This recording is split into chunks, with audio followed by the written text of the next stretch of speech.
Bueno, hola, ¿cómo va esta existencia? Esto es El Ocaso del Pensamiento. Estoy acá con Lucas, mi amigo, tomando un mate y empezando este nuevo año de charlas en la que vamos a arrancar con un tema impresionantemente genial, que es la muerte. En específico tomamos la muerte por una cita que dice Platón en la República, en la que justamente plantea esta cuestión y dice básicamente: nadie sabe lo que es la muerte y, sin embargo, todo el mundo tiene miedo de ella y la considera como el mayor de los males, aunque quizás sea el mayor de los bienes. Así que bueno, arrancamos con esto para ir problematizando esta cuestión que es absolutamente inabarcable, digamos. O sea, nos puede llevar más charlas y demás, pero es un tema encantador y que nos interpela a todos, me parece. Y más teniendo en cuenta que, por ejemplo, con el año anterior que pasó, el 2020, la muerte estuvo re presente. Creo que todos los días había en los noticieros estadísticas de gente muerta, pero básicamente lo que veíamos era un número, pero detrás de eso hay una persona y justamente la muerte como que ya está naturalizado, ¿entendés? ¿De qué murió? De COVID. Ah, pero murió al fin, ¿entendés? La pregunta hoy en día era ¿de qué murió? No si murió o no. Y me parece que está bueno revalorizar un poco, traer de nuevo al centro de atención la muerte, porque como que perdió importancia, parece, en estos días, de que la gente muere más seguido. Claro. Bueno, eso que dijiste me llama la atención ya para arrancar, ¿no? Dijiste que la muerte siempre está presente en el último año y yo ahora pregunto, ¿en qué momento no está presente la muerte, no? A mí me ocurre que, honestamente lo digo, cuando no pienso en la muerte tengo la sensación de estar haciendo trampa, digamos. Así lo decía Cioran también, ¿no? Pero hay algo que dice Heidegger respecto de la presencia de la muerte, ¿no? Él dice que la muerte es la posibilidad de la imposibilidad, o sea, lo último. Hay como una sombra que tenemos todos encima, que básicamente es la sombra de la muerte. Por eso, en ese sentido, también él plantea la cuestión de la angustia. Nosotros nos angustiamos porque no sabemos qué es la muerte y claro, nos vamos a morir de alguna forma. Entonces, él dice algo que es que la sociedad, básicamente las personas, como convivimos con otros seres humanos y demás, siempre planteamos la muerte como una abstracción en la que siempre le toca a otro. O sea, siempre el que se muere es otro. O sea, nunca me toca a mí en persona, es otro el que se muere. Entonces, eso me permite a mí postergar la posibilidad de mi propia muerte, que es angustiante. O sea, claro, es gracioso la gente que dice, por ejemplo, no sé, me considero en ese grupo, de que no quiere vivir mucho. Yo con 70 años tiro, ¿viste? Dicen, sí, o con 80 años estoy bien. Pero eso hasta que cumplís 80. Ahí vas a querer vivir 81 o vas a querer vivir 90. O sea, siempre, cada vez que, cuanto más te acercás a la muerte, como que le querés patear. O sea, esa idea es graciosa cuando uno ve la muerte en sí. Tal cual. Si bien también como que está la otra cuestión de que cuando te morís vos no estás, y cuando estás vivo la muerte no está, y eso que no me acuerdo quién lo decía. Es un poema de Macedonio Fernández ese, me parece. Pero es bien interesante el planteo de la muerte, como porque hay mucha fantasía en torno a la muerte también, digamos. O sea, como es algo que nos interpela a todos desde el comienzo de los tiempos, básicamente. Se construyen muchos relatos en torno a la posibilidad de si hay algo después de la muerte, por ejemplo, y las personas tratan de tener o sostener ilusiones o fantasías constatatorias para poder hacer aplacar un poco eso. Claro, para que su vida sea un poco más vivible y olvidar el absurdo de la existencia misma, ¿no? Terminar con esa tensión que quería sostener Camus, por ejemplo. Pero, por ejemplo, volviendo a lo que dijiste de que la muerte siempre es del otro. Sí. A mí lo que me pasa es que justamente cuando se muere alguien cercano a mí, sí, lo que me hace es llevarme a pensar de que yo también me puedo morir. O sea, el ver la muerte del otro me hace pensar en mi propia muerte, o sea, en mi propia finitud.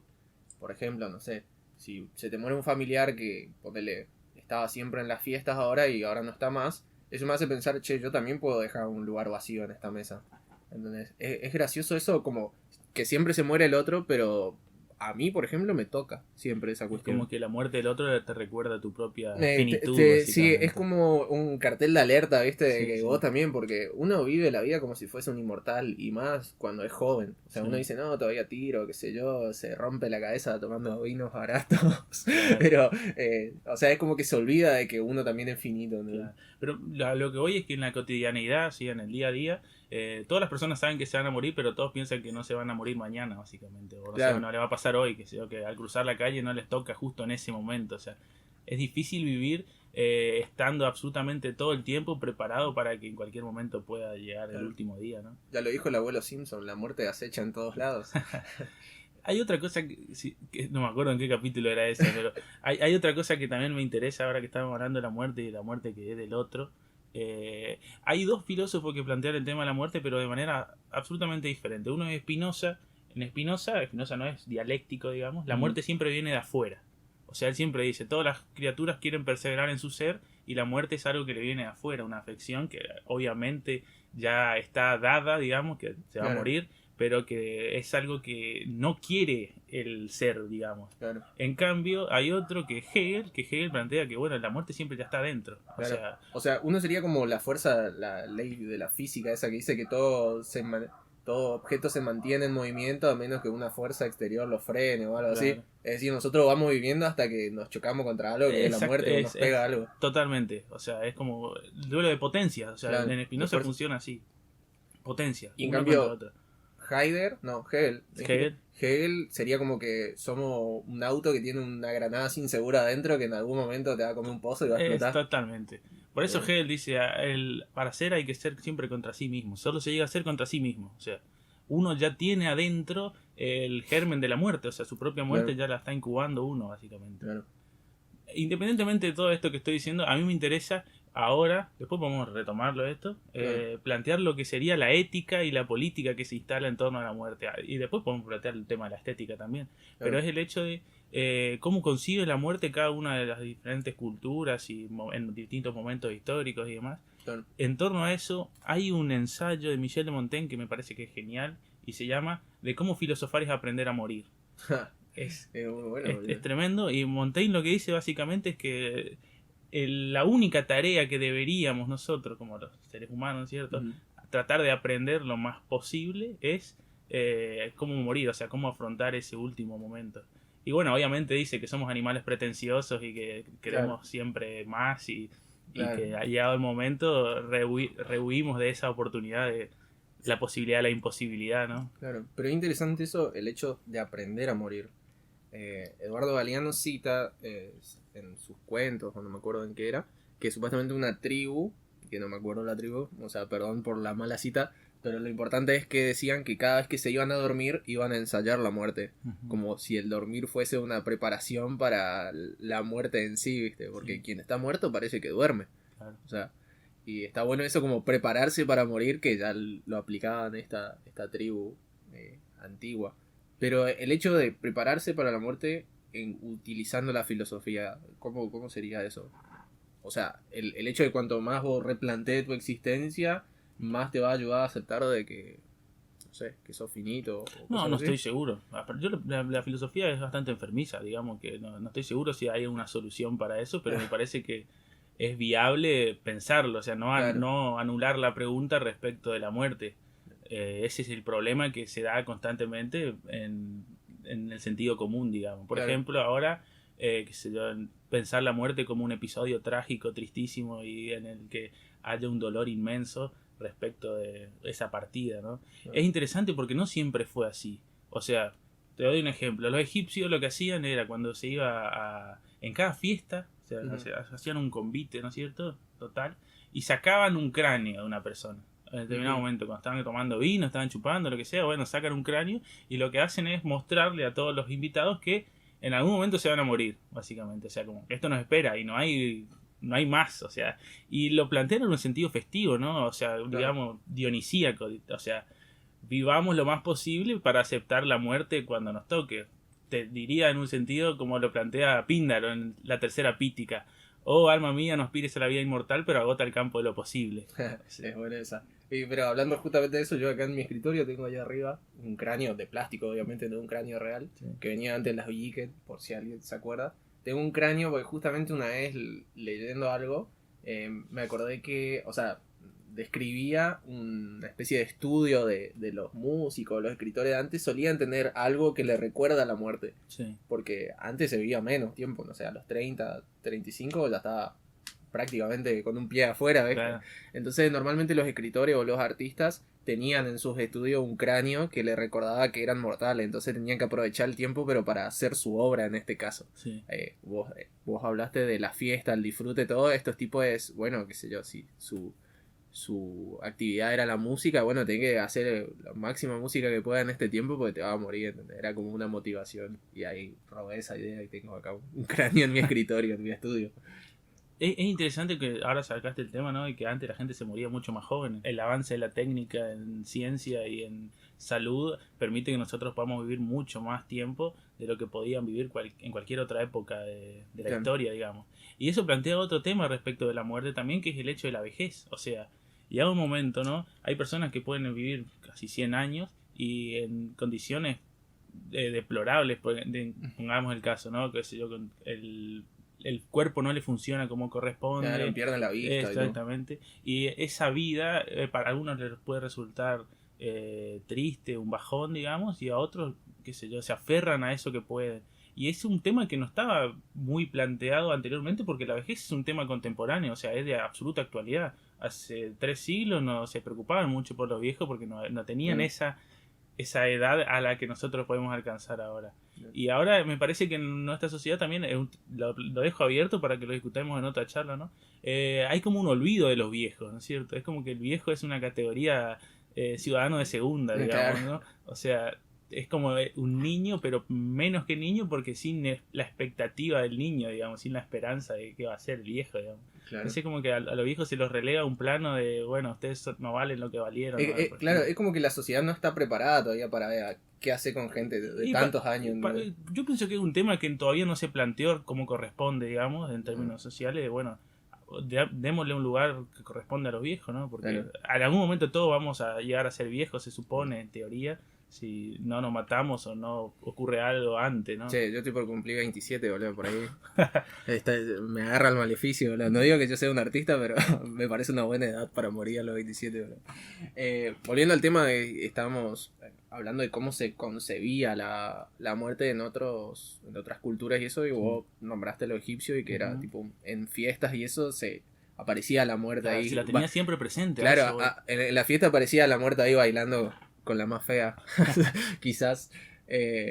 Otro ejemplo de eso, por ejemplo, o no sé, aquí iba a la relación que estabas haciendo de las culturas. Es que, bueno, va cambiando, o sea, entre los iroqueses, por ejemplo, cada vez que aparecía un viejo, que, o sea, ya llegaba a determinada edad y el tipo no podía cazar más, no podía ir a recolectar más, se juntaban y venían y le pegaban un hachazo en la cabeza.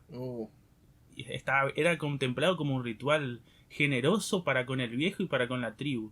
O sea, es interesante porque eso, visto desde nuestra mirada y nuestra sociedad asquerosamente moralizante, va a resultar como una atrocidad que vengan y le peguen un hachazo a alguien que ya no tenga las funciones o no sea de utilidad para el sostén de la tribu, básicamente. Era como una eutanasia poco discreta.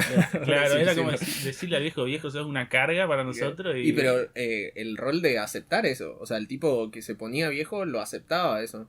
Hay un cuento de Jack London que justamente habla de una tribu que vive en el frío, una civilización, no sé cómo decirlo, que eran nómades y vivían en el frío, en un clima frío, y también pasa eso, que un determinado miembro de la comunidad ya es muy viejo como para bancarse los trotes, las nieves y eso, y no puede cazar, es como que no aporta tampoco al grupo ese, y lo abandonan, le hacen una pequeña fogata, y el tipo se queda ahí sentado y los otros se van. Y espera a que se apague el fuego y una vez que se consuma el fuego muere de frío. Y el chabón se queda ahí. No es que sale corriendo atrás de los tipos, sino que se queda ahí esperando su muerte. Pero es que hay otra valorización respecto de la muerte y también hay una moral oculta en torno a que, bueno, es más digno morir así que de otra forma, por ejemplo. O sea, la idea de la dignidad de la muerte también es una cuestión moralizante. Y en nuestra época se plantea la dignidad de la vida, no la dignidad de la muerte de alguna forma. Y es interesante que vos nombraste lo de la eutanasia y, por ejemplo, la eutanasia acá no está aceptada, digamos, pero es un recurso de alguna manera, ¿no es cierto? Que debería, este es un punto de partida mío, ¿no? Debería ser una posibilidad para cualquier ser humano, básicamente. Cada uno debería poder hacerse cargo de su propia muerte, ¿no? Claro, y más hoy en día que se habla mucho de la elección de qué hacer con tu cuerpo y cosas así, me parece que, o sea, que se están repensando esas cosas. Me parece interesante decidir cuándo querés morir, boludo. Claro. O sea, me parece como que el máximo de los privilegios, boludo. O sea. Y yo pienso que lo más interesante es que hay muchas cosas que están sostenidas, ¿no es cierto? Por ejemplo, esto de la negación de la eutanasia, ¿no? Como parte del sentido común, ¿no es cierto? Como un dogma, una moral que dice, no, pero eso es una atrocidad o lo que fuera. que son preconceptos que ni siquiera están abiertos a la discusión, y eso es la cuestión terrible, porque yo puedo aceptar que vos pienses diferente y todo lo que vos quieras, pero tenemos que poder discutir cierto tipo de problemas que nos abarcan a todos, porque si no, siempre ocurre que se establece una lucha de poder entre los discursos, y el discurso más fuerte es el que establece una suerte de veridicción de época, Claro. como lo diría Foucault, ¿no es cierto? La veridicción es la función sobre lo real que tiene la posibilidad de la verdad, ¿no es cierto? El saber y su pretensión de establecer valores estables y que puedan durar mucho tiempo y que obviamente constriñan la voluntad de las personas respecto de cómo piensan las cosas. Claro. Y qué loco eso que el problema sea mío, pero siempre lo tiene que resolver otro, básicamente. Porque ponele, esto de la eutanasia, cada uno tiene su punto de vista, pero dependemos de una resolución general, por así decirlo, para que sea válida o para que yo pueda resolver mi problema. Es decir, por ejemplo, si yo quiero hacerme la eutanasia, llega a un determinado punto de mi vida y digo, che, quiero morirme, yo tengo que, o sea, el problema es mío, yo no quiero vivir más. Y ahí puedo resolverlo, qué sé yo, con el suicidio, porque no hay un contexto que contemple esa decisión mía. Por eso digo, qué loco esperar que los otros acepten la resolución del problema, no sé cómo decirlo, tipo, no sé, como que si me pinta eso, yo tengo que, el contexto tiene que aceptar avalar tu posibilidad o tu decisión, digamos. Con mi decisión, exacto, porque por ejemplo, está el suicidio, pero ponele, yo no me quiero matar. Me gustaría que me maten, pero yo no me quiero matar, o sea. Bueno, es una cuestión bien interesante también. Qué loco, ¿no? Porque el tipo que se quiere morir se va a morir, se va a matar o así, o no. No sé, o sea, yo todavía no transité esa situación, digamos que, pero no, tampoco es medio jugado lo que dije, pero me retracto, pero es bien interesante eso de la o sea, el suicidio, ¿no? Como denegado, digamos, el suicidio diferido en todo caso, ¿no? Pienso ahora que es un tema que obviamente debería ser discutido, ¿no? Camus decía que la pregunta filosófica más importante es si la vida vale la pena vivirse o no, y si el suicidio es una posibilidad real o también es una situación absurda, o sea, parte de este sinsentido que es contra lo que el tipo luchaba, digamos. Claro. Entonces, es interesante porque el problema es siempre plantear valores, o sea, qué es lo que le da valor o sentido a la vida de las personas, o sea, a todo esto que nosotros estamos transitando, que es nuestra existencia, y que podemos encontrar el absurdo en cualquier lado, digamos. Entonces, por eso digo que es interesante plantearse preguntas o inquietudes que por lo menos respondan a la posibilidad de que nosotros podamos encontrar algún sentido a todo esto.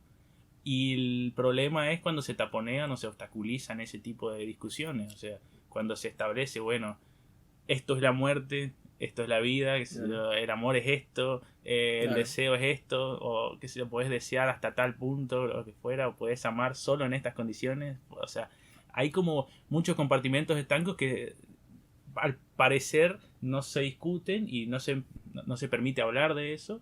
Y sin embargo nadie sabe tipo quién es el responsable de esto. Hay algo bien interesante que dice Humberto Eco, que es en la filosofía como en la religión, y ocurre que siempre se plantea la misma pregunta que en los cuentos policiales: ¿quién tiene la culpa? Es muy buena. Sí, pero ya nos fuimos muy para el lado del suicidio. Sí, no sé, ¿cuánto tiempo va? 19 minutos. Ah, tenemos todavía un margen. Bueno, volviendo al tema de la muerte, ¿no? La muerte como el final último, lo dice, o sea, Heidegger plantea que el ser es un ser para la muerte. Nosotros somos arrojados al mundo para morirnos. Y ahí es el problema de qué hacemos entre tanto, o sea, cómo lidiamos con esa limitación última. Y volviendo a la pregunta de Platón, traigo a colación lo que dice Heidegger para volver a lo que dice Platón. Platón dice que la muerte no es necesariamente un mal, sino que puede ser el mayor de los bienes. De alguna manera es que la finitud nuestra le da sentido a nuestro trayecto, digamos, o le da valor a este poco tiempo que tenemos, entre comillas, si es posible tener algo, digo, ¿no? Claro. Y es interesante porque respecto a eso hay algo que dice Borges en torno a los cuentos policiales, y dice: siempre se promete que el castigo va a ser la muerte, la pena de muerte. Y eso es aburrido, dice Borges, porque en realidad lo interesante sea que a alguien lo castiguen con la vida eterna. Porque la vida eterna sería justamente eso, una asfixia, un hastío, un tedio, algo que... Imagínate estar viviendo cíclicamente la repetición de la repetición de la repetición de vidas y vidas que pueden ser frustradas o exitosas. Al final todos perdemos porque la derrota es imposible de salvar, digamos. Y eso es un poco la vida en la cárcel, boludo. O sea, todos los días, qué sé yo, tiene un horario para almorzar, un horario para dormir, está siempre en la misma habitación, qué sé yo, por ahí cambia tu compañero y eso le da un poco de sentido, pero es como la monotonía total, boludo, la vida en la cárcel. Y me parece interesante eso de como lo que plantea Platón, de que si en lugar de que fuera el mayor de los castigos, fuera el mayor de los bienes, Claro. está recopado esa mirada en retrospectiva, por así decirlo, de todo lo que hice en mi vida, no de lo que me falta por hacer. También eso ahí podemos relacionarlo con el amor, ¿viste? Normalmente la gente dice, yo te amo, por eso haré todas estas cosas, y en realidad hice todas estas cosas, por eso te amo, ¿entendés? Como hay que mirar para atrás, eso habla mejor que yo, Rolón. Justamente el chabón dice que uno promete muchas cosas y ante la mínima falla en una de esas tantas cosas que prometió es como que flaquea el amor. En cambio tiene que mirar qué hizo, ¿entendés? Para atrás. Sí. Bueno, bancame un tiempo, no me salió esto, pero por ahí me salen las otras cosas y después de un tiempo mirar atrás. Claro. Somos un animal que hace promesas, dice Nietzsche. Es buena esa. Pero es como que cambiaría la mirada. En lugar de proyectar, miraríamos hacia atrás, no sé cómo decirlo. Claro. Yo pienso que no estoy seguro de si la mirada para atrás es mejor que la mirada para adelante, porque también es interesante ver la posibilidad última, ¿no? En ese sentido es que a mí me interesa Spinoza. Pero si sabes que no hay más posibilidad, por ejemplo, si sabes que la muerte es como un muro. Claro, pero hasta que no llegan. Claro, o sea, pero bueno, ahí, por ejemplo, en las últimas instancias la proyección sería, che, me voy al cielo, ¿entendés? O sea, siempre estamos yendo para adelante, ¿entendés? Sí, entiendo, una mirada teleológica, Sí, digamos. o como lo dije hoy, cuando te estás muriendo, decís, no, tiro un toque más, o sea, vivo una semana más, ¿entendés? No, voy a salir de esta, me voy a recuperar, voy a ser un mejor tipo. Siempre estamos a futuro. Bueno, también hay algo moralizante de que uno quiere ser bueno, o sea, o quiere aspirar a sentirse que no fue un sorete en su vida, digamos. O sea, hay algo interesante. También, ¿viste? Eso es re...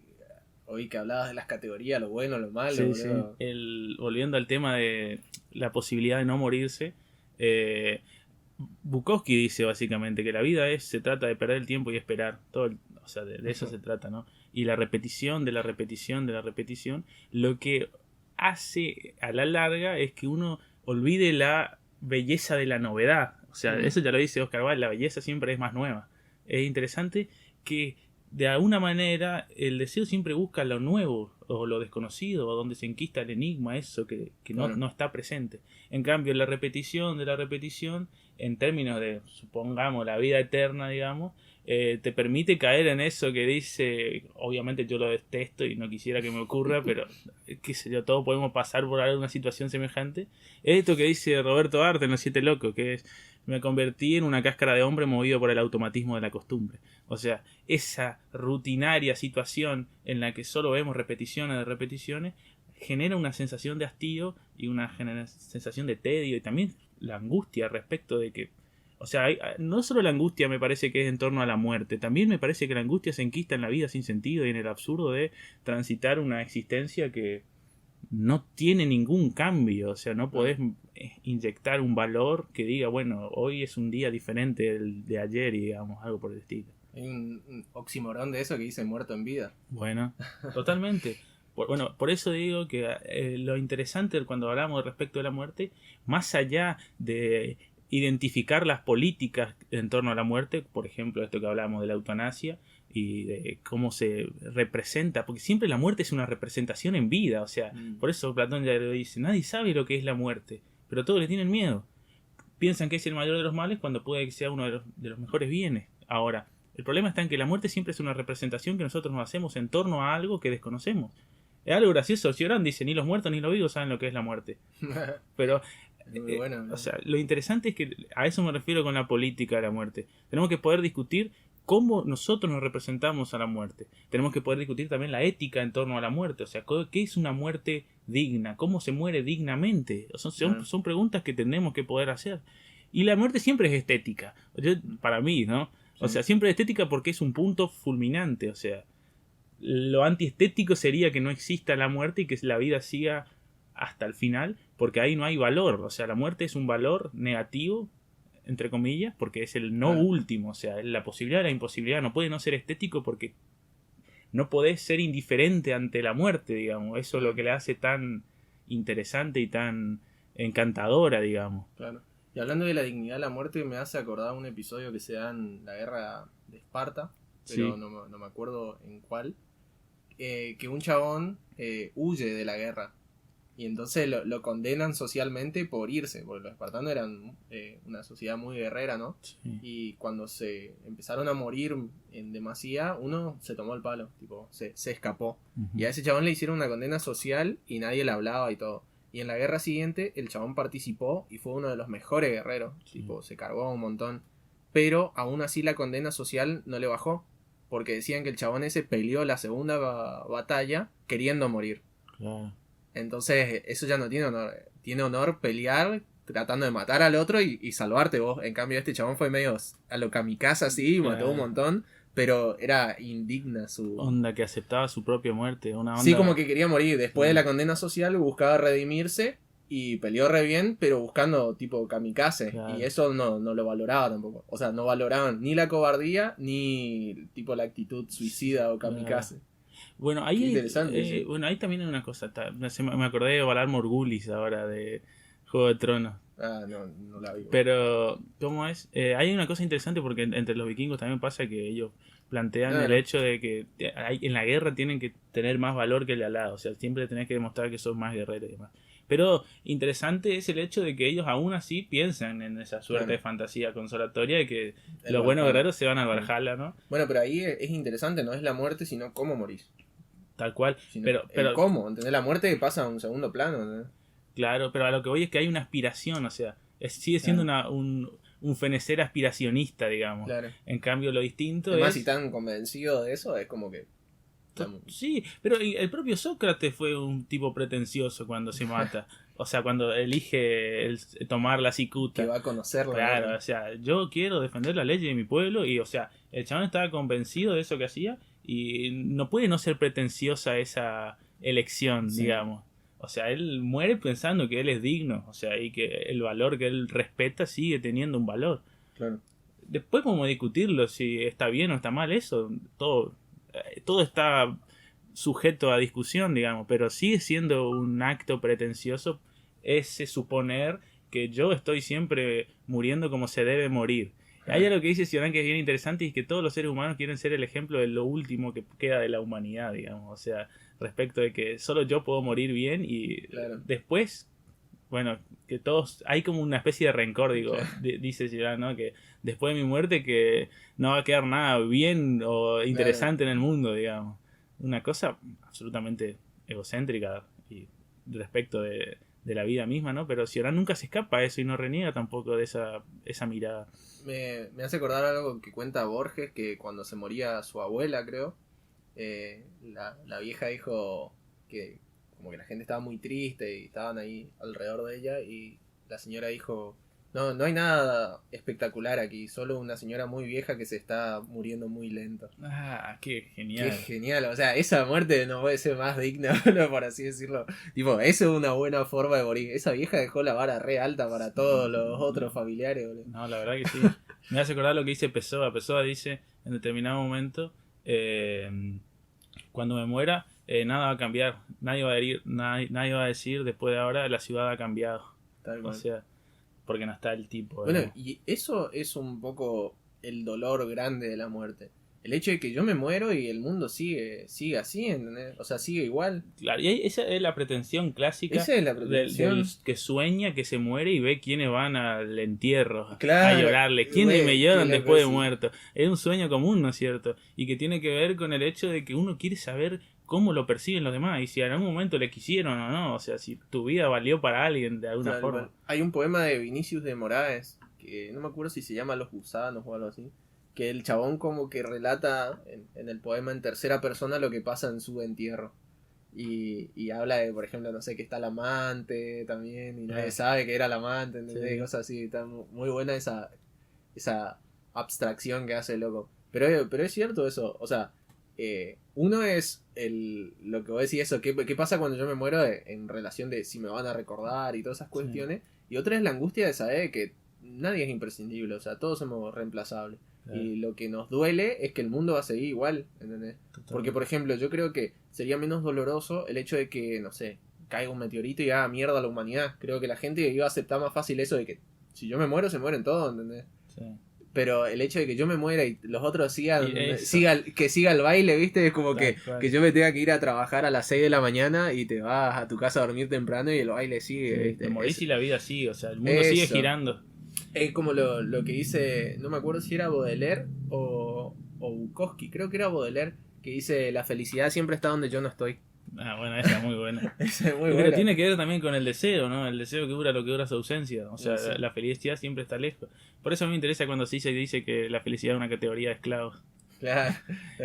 Pero, ¿sabes qué me hace acordar? Hablando de esto de la felicidad siempre está en el otro lado. Cuando faltabas al colegio, ¿viste? Y pasaban un montón de cosas. Pero en realidad no pasaba nada, era un día de mierda más. Pero el hecho de que vos te lo perdiste, ¿entendés? Sí.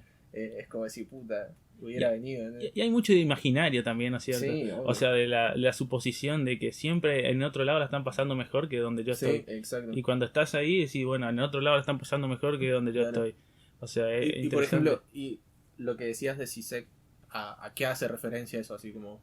Él plantea que la felicidad es una fantasía consolatoria y que de algún aspecto él plantea que el deseo no puede instalarse en la felicidad porque siempre busca algo más. Claro. O sea, Eros es el deambular, dice Barthes, es lo que en mí no tiene serenidad, básicamente. Está siempre en busca de algo. Claro. No puede detenerse. Entonces, por eso Zizek, por ahí es medio bardero cuando tira esta pregunta, pero él dice, ¿por qué quiere ser feliz y puede ser interesante?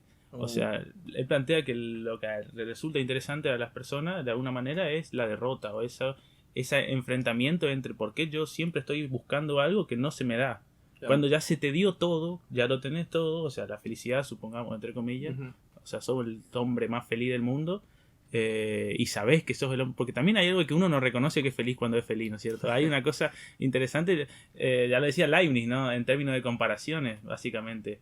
Cuando soy feliz no lo sé, y cuando no soy feliz puedo reconocer que en algún momento la pasé mejor que lo que... O sea, es el dolor lo que te permite reconocer la alegría de alguna manera. Claro, o lo que hablamos de la respuesta ante la pregunta ¿cómo estás? ¿Podías estar mejor? Claro, esa es una buena respuesta. Siempre podemos estar un poco mejor. Y es interesante eso de la felicidad porque me hizo acordar en cuanto al recuerdo de la felicidad, ¿no? Eso sí. Lord Byron decía... El recuerdo de una alegría es triste porque ya la alegría pasó. Sí. En cambio, el recuerdo de una tristeza sigue siendo triste. Claro, bueno, me interesa mucho eso. Es más porque esta semana estuve leyendo los diarios de Pavese y el tipo esos diarios son muy duros, digamos. El chabón es muy triste, o sea, todo el tiempo está melancólico y demás. Y tiene una cosa muy interesante él en relación a la infancia. O sea, es como el recuerdo de la infancia permanentemente. El tipo es poeta, ¿no? Y dice que en la infancia es el momento del bautismo de las cosas. Una estación prepoética, dice, en la que nuestra sensibilidad se reconoce con el mundo. O sea, reconocemos al mundo sensiblemente y experimentamos el mundo de una forma tal que no lo vamos a poder olvidar nunca jamás en toda nuestra vida. Me hace acordar algo que dice Andu Formantel, es una psicoanalista y una escritora, tiene un libro que se llama El elogio del riesgo, que es buenísimo, que dice, bueno, que nosotros somos pasadores entre dos muertes. Entre una... O sea, somos esclavos de una infancia que no deja de no olvidarse, dice. Y a eso se refiere Pavese respecto de la felicidad. O sea, él siempre ahí pone, ¿no?, ese lugar de alegría, feliz, en el momento en el que empieza a conocer el mundo. Y es como que después el mundo se desgasta. Y por eso le queda solo la poesía, básicamente. Esa instancia prepoética es la materia prima que él utiliza después para poetizar. Claro. Entonces dice, la única forma en la que este mundo me resulta de alguna manera tolerable es tratando de crear belleza a partir de eso que ya no lo puedo retener porque ya lo he vivido y fue la mayor experiencia que pude tener en torno al mundo porque fue la primera.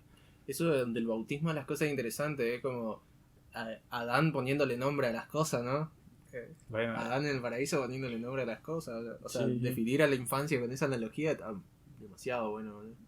Y es interesante porque siempre es una acción arbitraria. Claro. Me encanta porque, o sea, no podemos no ser arbitrarios. O sea, ya León Rosichner dice, hay que ser arbitrario para hacer cualquier cosa. Pero nosotros nos fuimos del tema y yo quería volver a decir algo porque estuvimos hablando respecto de la muerte y de cómo se instalan políticas y en torno a la muerte. Y bueno, respecto a eso hay muchos pensadores, específicamente los que hablan de la biopolítica, que analizan los distintos modelos o esquemas de disciplinamiento social en torno a la vida y la muerte. O sea, no puede separarse la vida de la muerte, digamos. Claro. Y hay algo que vos estuvimos hablando de los iroqueses, vos dijiste algo de tipos de castigo, y hay algo que dice Michel Foucault en este libro que se llama Vigilar y Castigar, que es increíble y da pie para pensar un poco cómo es esto, a lo que me refiero con que todas las sociedades van creando determinado tipo de políticas en torno a cómo se debe representar la muerte y la disciplina en torno a eso, ¿no? Y él dice básicamente, analizando la muerte de personajes como Tupac Amaru, por ejemplo, que fueron despedazados y se ponían las cabezas en picas en las plazas y demás. O el Demián, que él arranca escribiendo en ese libro. O sea, la tortura misma. Y él dice, bueno, el castigo ha pasado de ser un arte de las sensaciones desagradables a una economía de los derechos suspendidos.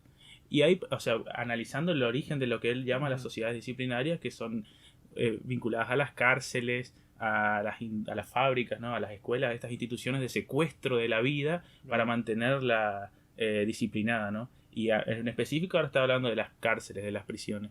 Y bueno, eso también es un tema que podríamos discutir en otra charla en torno a qué función tiene la cárcel hoy por hoy, cómo es todavía un mecanismo que además de funcionar como un castigo, una disciplina en torno a lo que sería la acción buena o la acción mala, el delito, lo que fuera que es un delito y demás, tiene sí o sí una fuerza en torno a la concepción de la vida y de la muerte también.